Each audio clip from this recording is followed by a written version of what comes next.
So hi, today I want to talk about breakfast. A lot of people who come on the program tend to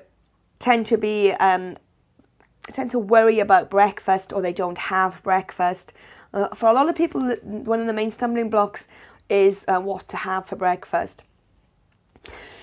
So if you're someone who struggles with breakfast at the moment and you're trying to get out of that habit of having those the cereals and the bread, which as a nation we found ourselves kind of stuck in this rut where we have sugary carbohydrate starts to the day, which really drive cravings and really put us in the worst possible situation for the rest of the day. And having those sweet sugary things first thing in the morning, you're kind of driving that cycle. You're driving the sugar rush later on in the day, mid-morning, mid-afternoon. So we're trying to get off that kind of sugar roller coaster. We're trying to even out hormones.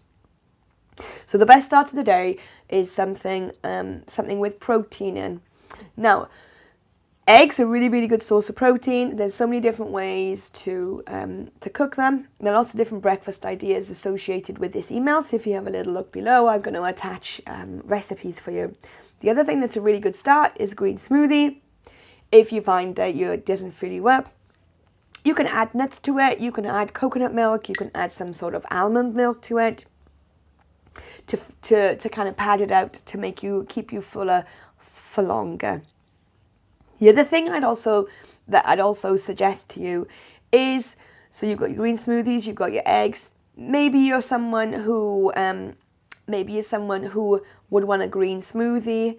If you're in a rush, green smoothie, handful of nuts with a piece of fruit. So if you're someone who struggles with eating something first thing in the morning, that's also another alternative for you.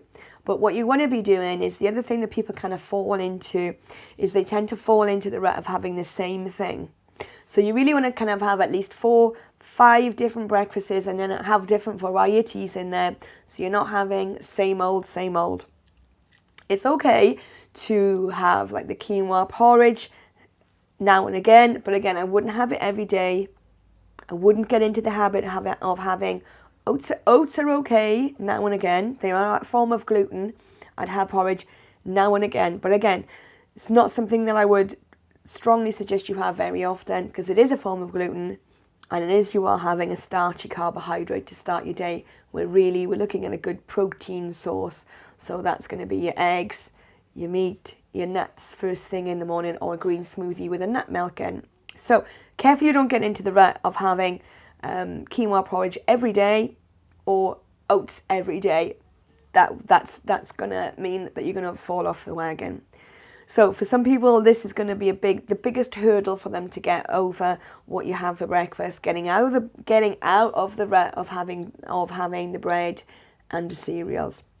So if you're struggling at all, please feel free to come and have a chat about breakfast options.